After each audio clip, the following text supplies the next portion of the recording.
I have to fix my hair before I begin. And I have to clear my throat. I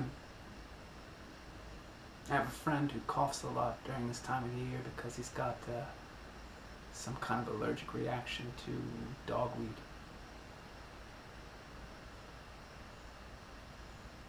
I didn't want to cough without an explanation because I feared that I would incur your judgment. That if I were to simply cough without explaining myself with reference to my friend's allergy, that you might judge me. It's not simply that we don't want to be judged, for our hair, for our breasts. It's not simply that we don't want to be judged for our beautiful nipples. You realize something even more deeply.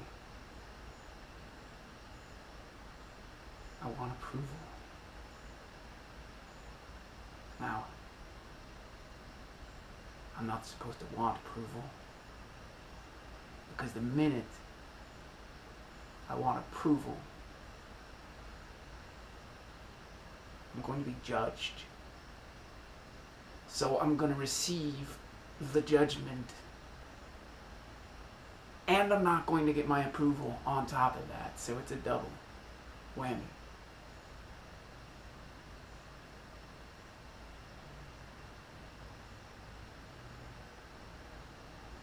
I want to do everything in life to avoid your judgment and get your approval, but I don't want you to know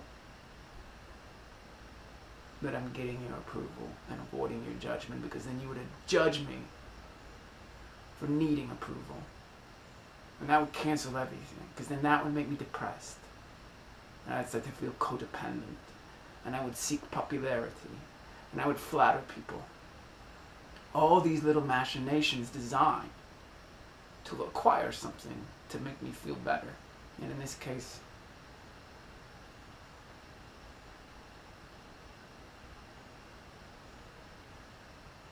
it's your approval. I have a hard time stepping up to the plate and even filming myself, because I project negative judgment onto you, and I can't get your approval if you're judging me negatively. And maybe you'll give me approval and I won't be judged negatively, but God, I could be bashed by dozens of people if dozens of people were to actually watch any of these videos. So it's not simply that I'm getting judged, I'm just not getting approval. And that's the hardest thing, because approval is essentially love. But people have told me my whole life, don't seek approval. You don't need the approval of others. But you're telling me that I shouldn't get their love? Oh, but no! No! Approval is not love. Wait a minute.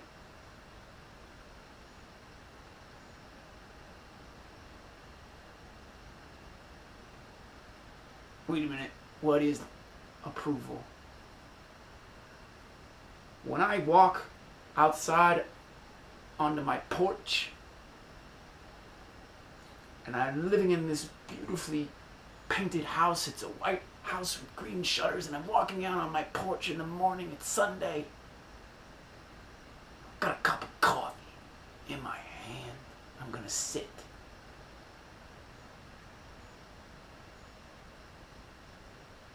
On my patio.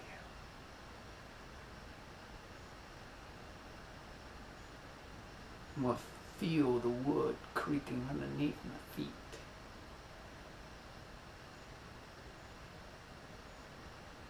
I'm gonna sit in bliss.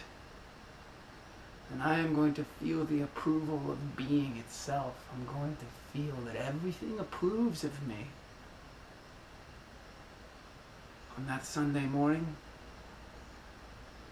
everything approves of this frail, and failed body, this frail and failed mind, this frail and failed heart.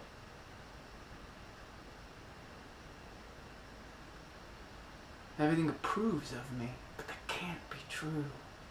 I don't need the approval of anything. I don't seek approval of anything, and yet when I sit on my patio on Sunday morning, drinking my coffee, I feel approved by the universe because I feel the love streaming from the trees. I feel the love streaming from the sun.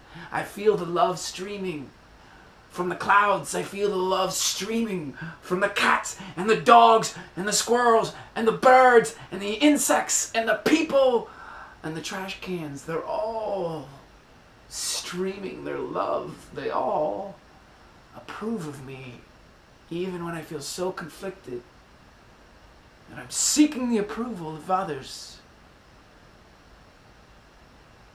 I don't need the approval of others. I seek the approval of others. I want the love of others.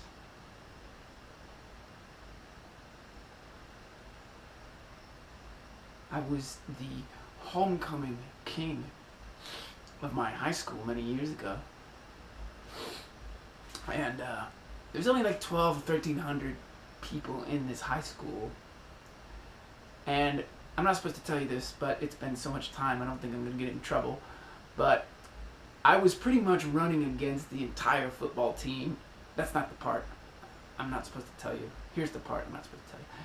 And in this school of 1,200 to 1,300 people, like, I beat out the quarterback by 400 votes.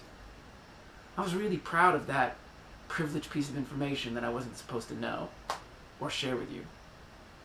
And what happened is, as a senior, we were walking around the basketball court escorting some woman. And all the football players, really, nice guys, jocks, athletes, they were all in suits and ties, and they were really very much playing the part, but I was not. I had longer hair, and I had a baseball cap on backwards.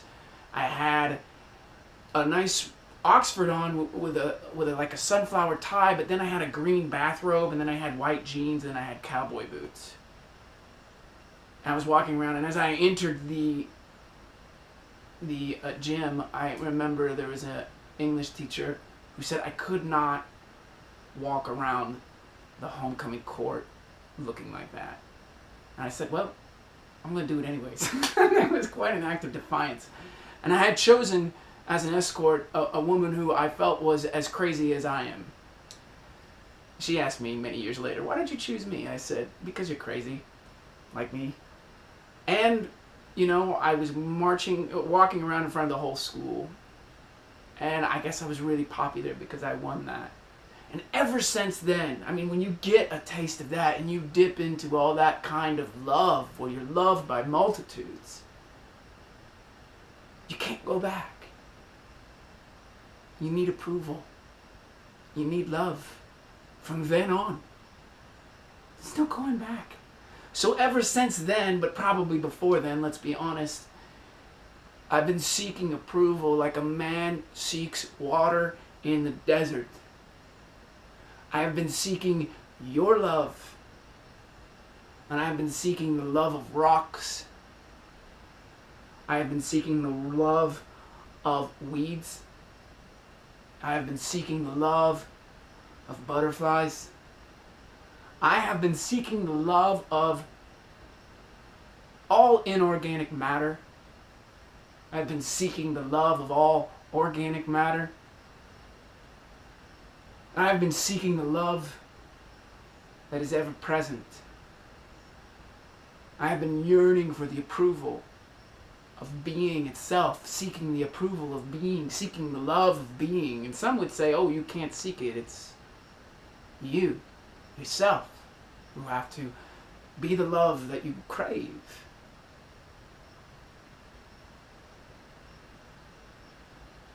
But I gotta ask you a question.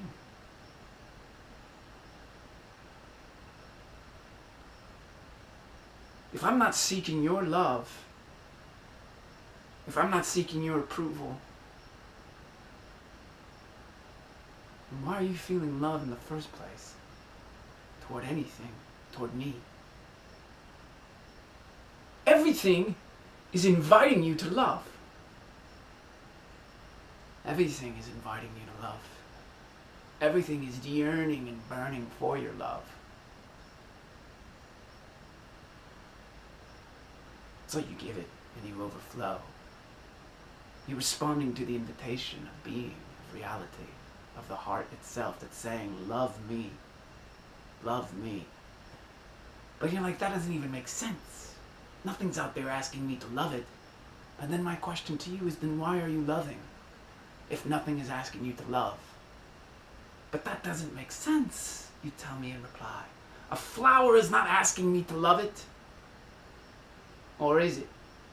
This beautiful yellow flower with the beautiful black and yellow bumblebee.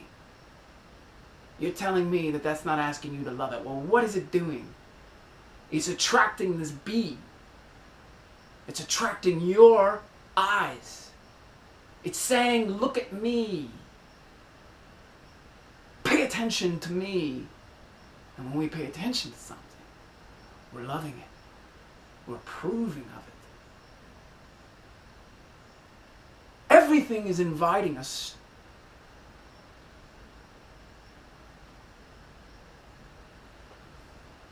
to approve it? What? What? Everything is inviting us to approve it? What? Everything's inviting us to love it? What? I seek your approval? I seek your love? What? How would you know to love me unless I asked you? But that's so dissonant.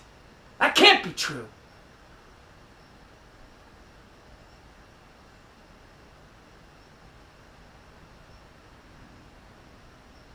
You're telling me that this whole architecture of reality is set up to love and be loved? That when I restrain myself and restrict my approval of you, I hurt you.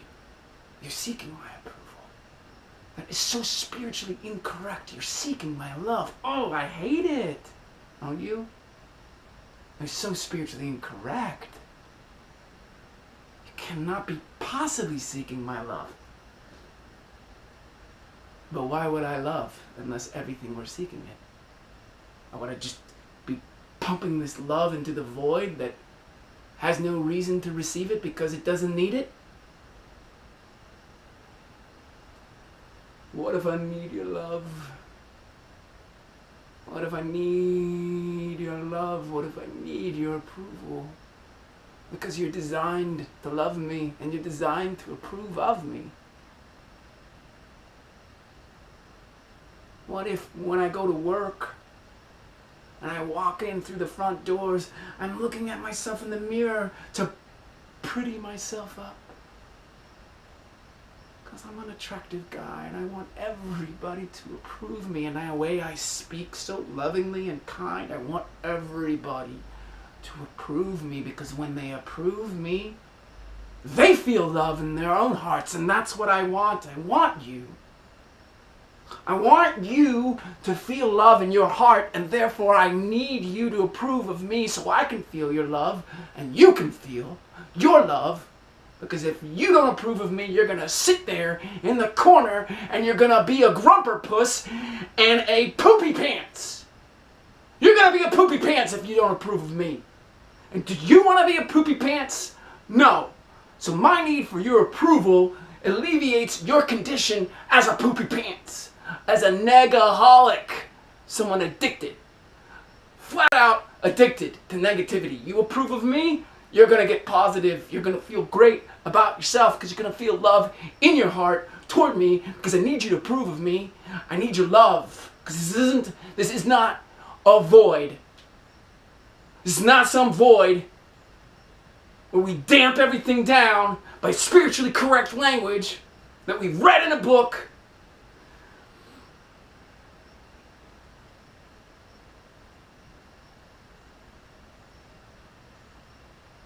I'm just a child. Like you, I am a child.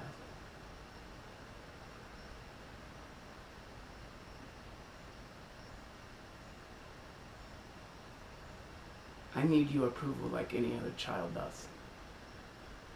I need your love like any other child does. If you don't give me your approval, if you don't give me your love, like any child, I will wither and die.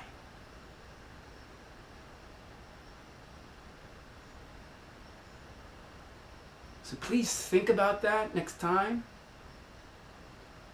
you decide to restrict your approval and deny your approval and deny my access to approval. Next time you decide to hold back your heart because you think somehow approving me will worsen me and worsen you, because you're flattering me, because you don't want to enable my need for popularity, you don't want to make me codependent, whatever it is, whatever pretext you have for not loving me, for not approving of this child. You just like another child on the playground, you're like, I'm not going to give you my toy because I don't like you. Well, in this case, the toy is love itself. When a child gives another child a toy, the toy is the currency of love. The exchange, the mutuality, the reciprocity, boom! The commensurability of the moment of two souls intermingling, present tense, is the toy of love. One child says, no, I'm not going to give you that toy, I'm not going to give you that approval. Boom, the other child shrivels and dies a little death in that moment. But if a child gives another child a toy and approves of that child with love, boom. There's a multiplication, love expands. You approve of the message.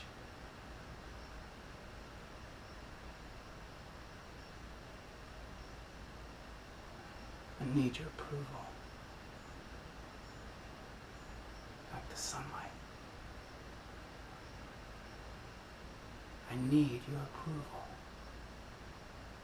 Like trees need the soil. Like leaves need the green. Like stars need their shine. I need your approval. I need your love. Because if I don't need your love, you're not gonna love. Because this is just a fucking void. No one's needing anything. There's nothing organic and alive.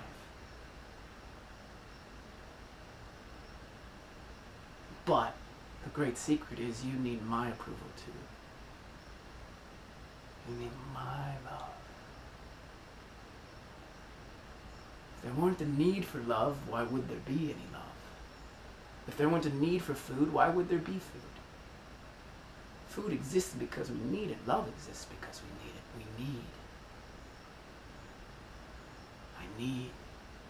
So horrible, so spiritually incorrect to say that I need your approval.